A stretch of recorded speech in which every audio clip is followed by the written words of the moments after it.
यह दिन और यह क्षण वाकई अद्भुत है। मैं इतने सारे कवियों के बीच अपने प्रभु श्री राम की पावन नगरी अयोध्या में आप सबको संचालित किया, यह मेरे लिए बहुत गर्व और सुखद है। मैं अपने परिचय की पंक्तियों के साथ एक छोटा सा काव्य पाठ करना चाहूँगी। मेरे शशि भैया बैठे हैं, जिनका मुझे बहुत ज़्यादा स्नेह मिलता है। यह अक्सर मुझे बोलते हैं कि मैं इनकी मानस पुत्री हूँ, और यह किसी भी कवित्री के लिए सुनना कितना सुखद हो सकता है, आप अनुभव कर सकते हैं। मैं अपने परिचय की पंक्तियों से जुड़ती हूँ। मैं पावन तमसा की बेटी, बसने को बनारस घाट मिला है, यहो भाग्य मेरा, मुझको इस अवध भूमि का ठाट मिला। मैं वाल्मीकि का प्रथम छंद, गंगा की अमिट कहानी हूँ। है गर्व मुझे, अति गर्व मुझे कि मैं एक हिंदुस्तानी। है गर्व मुझे, अति गर्व मुझे कि मैं एक हिंदुस्तानी। तन घाट बनारस के जैसा, मन पावन गंगा का जल, अधरों पर डमरू का निनाद, आंखों में हया का काजल। मैं भाव बुद्ध सा लिए हुए कबीरा की अमृत बानी हूँ। है शौर्य जहाँ पर जन्म लिया वह झांसी वाली रानी। है शौर्य जहाँ पर जन्म लिया वह झांसी वाली रानी। है शौर्य जहाँ, और जिस काशी ने भारत को अनगित स्वाभिमान के क्षण दिए, उस गर्व के शहर से हूँ, उस गर्व की भूमि से हूँ। तो एक छंद अपने अग्रज सौरभ जैन सुमन जी को समर्पित करती हूँ कि हर हर बम बम बोल रही काशी, शिव शंभु विश्वेश्वरैया की जय हो। धर्म के साथ खड़ी इस युग में पावन गंगा मैया की जय हो। हमने विरुद्ध जो छेड़ी अधर्म के, हर गीत छंद सवैया की जय हो। जय हो अयोध्या में राम लला की, तो मथुरा में कृष्ण, मथुरा में कृष्ण कन्हैया की जय हो। मथुरा में कृष्ण कन्हैया की जय हो। और आइए उस प्रधानपति के सम्मान में बिना नाम लिए अपने गर्व को पढ़ना चाहती हूँ और उन्हें धन्यवाद करना चाहती हूँ पूरे भारतवासियों की तरफ से। कि रण में चरण जब पड़े या चरण के बिगुल बज उठा जीत की गर्जना का। रण में चरण जब पड़े या चरण के बिगुल बज उठा जीत की गर्जना का। सदियों से तुमने प्रतीक्षा की नंदी, खलकामियों की कुटिल वर्जना का। धरा की धरोहर सदा से है काशी, धरा की धरोहर सदा से है काशी। मिला कार्य उसको है परिमार्जना का। कण कण में तुमको यहाँ शिव मिलेंगे, ये प्रारंभ है सृष्टि की सर्जना का। ये प्रारंभ है सृष्टि की सर्जना का। कि राष्ट्र की अखंडता पे बात यदि आ गई, तो लेखनी से अपनी उबाल लिख देंगे हम। धृष्टता कृतज्ञता का भाव जो दिखाया कोई, उसके लिए तो फिर काल लिख देंगे हम। जो भी श्रेय हमको मिलेगा इस जिंदगी में, सब माता भारती के भाल लिख देंगे हम। लाल लाल लालिमा पे लेखनी चली जो कभी, धरती को लाल लाल लाल लिख देंगे हम। धरती को लाल लाल लाल लिख देंगे हम। मेरी अग्रजा और हम सभी की अग्रजा दीदी हैं, उपस्थित हैं। तब पढ़ती हूँ कि बेटियां माँ के प्रसव की पीर सी हैं, बेटियां गंगा के पावन नीर सी हैं। अनगिनत किरदार जीती बेटियां ही हैं, कभी चूड़ी कभी शमशीर सी हैं। क्रौंच पक्षी की तरह है वेदना में, ढूंढती अस्तित्व तमसा तीर सी हैं। कि शत्रुओं के दंभ को निचोड़ के जो छोड़ देता बाजुओं का, ऐसा फौलाद लिख दूंगी मैं। काल के कपाल पे त्रिकाल सा विराजता, जो मृत्यु के समक्ष शंखनाद लिख दूंगी मैं।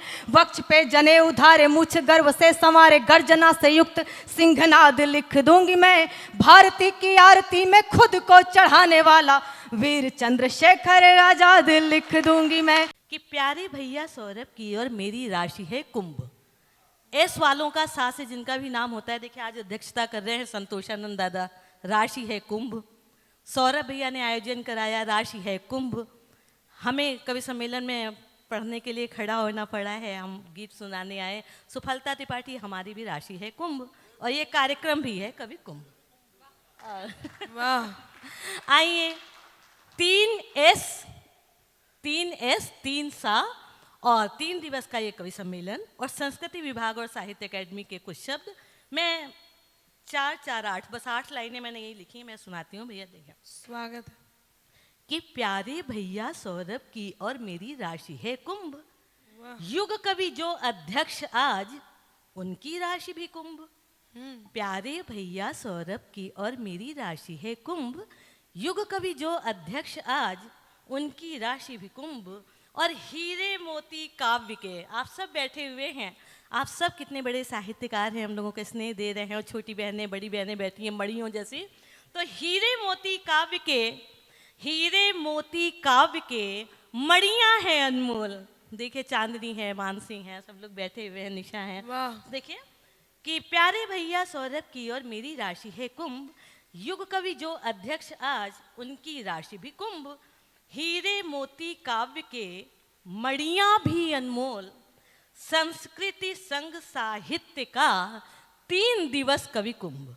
संस्कृति संघ साहित्य का 3 दिवस कवि कुंभ। आइए। वाह वाह वाह वाह। इसके बाद- दीदी एक बात मैं कह दूं, हाँ बताएं। आपकी ये पंक्तियां सुनकर हुआ मुझे है द्वेष, क्योंकि अमित और मैं छूट गए, हमारी राशि है मेष। तालियां जोरदार, तालियां जोरदार से। प्यारी प्यारी बिटिया रानी तुम ना यूं घबराओ, प्यारी बिटिया भैया तुम दोनों ना यूं घबराओ, मैं हूँ बड़ी बहन तुम्हारी, पास मेरे आ जाओ। क्या बात है, वाह। चलिए एक गीत में आज, मुझे टाइम बता दें अनामिका, कितना मिनट है मेरे लिए? दी आप नहीं 5 मिनट हो गया, तो मैं जय हिंद करके भी सृष्टि के निर्माण में जो साझेदारी कर सकती है, शिव शक्ति को, शक्ति शिव को शिवकारी कर सकती है, तो पुरुषों जैसा बनने में यूं निज मौलिकता क्या खोना कोई नहीं कर सकता है जो वो नारी कर सकती है। आप समय का पता लगाइए और इस कार्यक्रम को और ऊंचाइयों तक ले जाइए, इसलिए आप लोग जोरदार तालियां बजाइए और हम सब 12 बजे तक इसे खत्म करेंगे, उस हिसाब से अपना अपना अनुमान लगाइए। मैं काव्य पाठ प्रारंभ कर रही हूँ और 5 की जगह 7 मिनट में मैं अपना काव्य पाठ खत्म कर दूंगी। और कमलेश भैया जो भी मुझे जानते हैं, मैंने पहली बार कथन शैली में कुछ पंक्तियाँ लिखी हैं, तो कथ्य शैली की मैं वो 4 मिनट की कविता पढ़ूंगी। उससे पहले 2 या 3 मिनट इसलिए पढ़ दूँ क्योंकि मैं गीत लिखती हूँ, छंद पढ़ती हूँ, तो वो पढ़ दूँ, फिर वहाँ तक आपको लाती हूँ। आप सबने मुझे जो प्यार दिया है, ये विशेष पंक्तियाँ अनामिका, अमित और सौरभ भैया को देखें, आप सबको देखें। हाँ, आप स्वागत है। जल्दी से 3 मिनट निकल गए। कि मैं तेरी प्रीति में बावरी हो गई, मैं तेरी प्रीति में बावरी हो गई, वाह। तेरे मन में बसी सांवरी हो गई। क्या बात है, वाह। तुमने हाथों में थामा, तुमने हाथों में थामा मुझे प्यार से, मैं अधर पे धरी बांसुरी हो गई। क्या बात है, वाह अधर पे धरी वाह वाह वाह वाह। बांसुरी हो गई। और प्यार हम सबके लिए बहुत ज़रूरी है, और प्यार की बात आती है तो मैं पूरे मंच के सामने मतलब स्वीकार करती हूँ कि इस पूरे काव्य जगत में जितने लोग मेरे सामने बैठे हैं, इकलौते मेरे कवि मित्र, इकलौते आशीष अनल हैं, जिनके लिए मैं भैया नहीं कहती हूँ, जिनके लिए कोई अन्यत्र संबोधन नहीं कहती हूँ। आशीष मेरे मित्र हैं, और उस समय के मित्र हैं जब हम लोगों ने 18-19 साल की अवस्था में काव्य पाठ प्रारंभ किया था। आइए, प्यार कैसे जरूरी है देखें। आशीष तुम्ही को समर्पित कर रही हूँ ये पंक्तियां, देखें। स्वागत है कि आशीष जी। प्यार करने, जब तक ताली नहीं बजाएंगे हम ऐसे ही करेंगे, चाहे 10 मिनट हो जाए।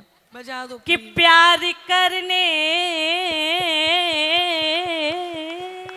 की हद कोई होती नहीं, है। प्यार करने की हद कोई होती नहीं, कोई धड़कन कभी दिल में सोती नहीं, प्यार का व्याकरण सच न होता अगर, कृष्ण की याद में राधा रोती नहीं, प्रेम अच्छा का है, वाह, वाह, वाह, वाह, वाह, व्याकरण वाह। सच न, क्या बात है। प्रेम का व्याकरण सच न होता अगर कृष्ण की याद में राधा रोती नहीं, क्या बात कृष्ण है। की याद में। और हम भी उस अवस्था में रहे हैं कभी जिसमें शिखा बैठी हैं, दीप्ति बैठी हुई है, मेरी प्यारी प्यारी छोटी नटखट बहनें बैठी हुई हैं। आइए आशीष तुम्ही को समर्पित ये 4 पंक्तियां भी देखो। खुशबुओं की डगर से, खुशबुओं की, हाँ, वाह वाह वाह वाह वाह। नहीं, वाह। खुशबुओं की डगर से गुजरने लगे, आपसे प्यार हम जब से करने लगे। क्या बात है। खुशबुओं की डगर से गुजरने लगे खड़े हो जाओ आशीष तुम्ही को आपस।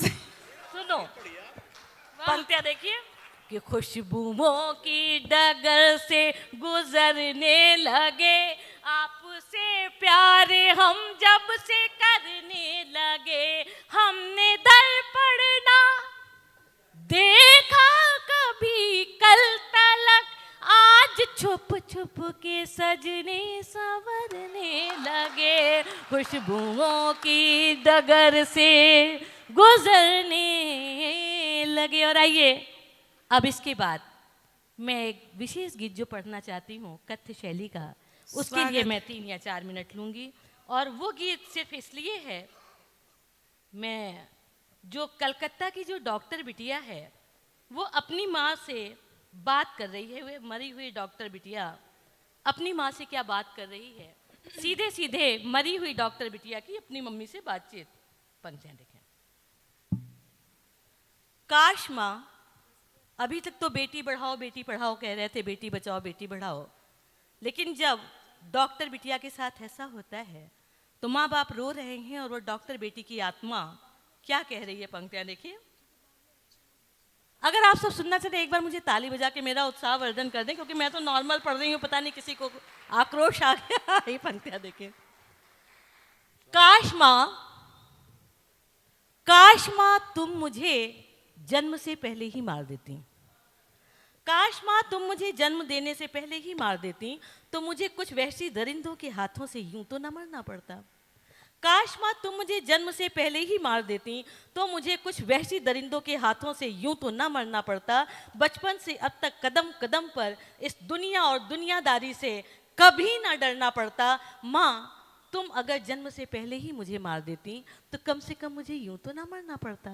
माँ तुम थी, मैं तो पापा की भी प्यारी सी परी थी। माँ तुम थी पर मैं तो पापा की भी प्यारी सी परी थी। तुम्हारे और पापा के साथ होते मैं कब कहाँ किसी से डरी थी। पापा तो अक्सर मुझे बहादुर बिटिया कह के बुलाते थे। पापा तो मुझे अक्सर बहादुर बेटा कहकर बुलाते थे। तुम और पापा तो बचपन में मुझे हमेशा ही अपने साथ सुलाते थे। माँ तुमने और पापा ने मुझे खूब पढ़ाया और लिखाया था।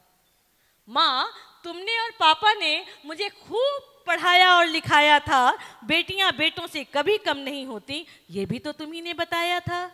मैं तो तुम्हारे इसी घर आंगन में खेल कूद कर और पढ़ लिख कर बड़ी हुई थी ना माँ, जानती हो। मैं तो तुम्हारे इसी घर आंगन में खेल कूद कर बड़ी हुई थी और ईश्वर ने माँ के रूप में तुम्हारी एक सुंदर सी मूरत भी गढ़ी हुई थी। माँ उसके बाद तो जैसे माँ तुम्हारे रूप में ईश्वर ने ममता की एक मूरत भी तो गढ़ी थी। मैं तुम्हारे इसी घर आंगन में तो खेल कूद कर आगे बढ़ी थी। ईश्वर ने माँ के रूप में तुम्हारी एक मूरत भी तो गढ़ी थी। इन सब के बीच पता ही नहीं चला कब मैं छोटी से बड़ी हो गई।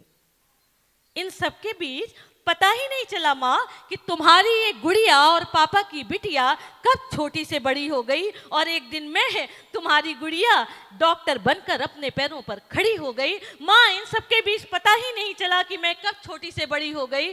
तुम्हारी और पापा की ये गुड़िया एक दिन डॉक्टर बनकर अपने पैरों पर खड़ी हो गई। माँ तुमने ही तो मुझे ब्रेव गर्ल बनाया था। माँ तुमने ही तो मुझे बहादुर बिटिया और ब्रेव गर्ल बनाया था। सही और गलत में कितना अंतर होता है ये भी तो तुमने ही बताया था। मैं सच का हाथ पकड़े झूठ और गलत को ना मानने पर अड़ी थी और बस इसी कारण मेरे पीछे कुछ झूठे मक्कार और वहशी दरिंदों की एक भारी भीड़ सी खड़ी थी। मैं गलत को सच मानने पर नहीं अड़ी थी, मैं सच का हाथ पकड़े झूठ और गलत को ना मानने पर अड़ी थी और बस इसी कारण मेरे पीछे कुछ झूठे मक्कार और वहशी दरिंदों की एक भीड़ खड़ी थी। इन सबको भी सदा अवॉइड किया मैंने, इन सबको भी सदा टाला और अवॉइड किया मैंने। कभी जरा बोलने की कोशिश की तो कभी अपने होठों को सी लिया मैंने, पर मैं तो पढ़ी लिखी डॉक्टर थी ना, तो कैसे और कब तक खामोश रहती। बस एक दिन जरा सा कुछ बोल दिया मैंने, या ये कहूँ तो कुछ लोगों की गलत बातों का राज खोल दिया मैंने। उसके बाद तो जैसे मैं कुछ लोगों की आंखों में खटकने लगी थी और कुछ लोगों के द्वारा बार बार जानबूझकर परेशान किए जाने के कारण मन ही मन चुपचाप खून के घूंट गटकने लगी थी। माँ जानती हो, लगातार 3-4 दिन हॉस्पिटल में ड्यूटी करने के कारण, माँ जानती हो, लगातार 3-4 दिन हॉस्पिटल में ड्यूटी करने के कारण मैं ढंग से ना सो पाती थी ना खा पाती थी। माँ कभी कभी तो मैं कई दिन घर भी कहाँ आ पाती थी। मैं सारी घटना को आपके सामने, जिन लोगों ने टीवी में देखा है, अपने शब्दों में कहने की कोशिश करी है। माँ मैं कई दिन तो कभी घर भी कहाँ आ पाती थी। माँ उस दिन भी तो मैं कई रातों की जगी थी।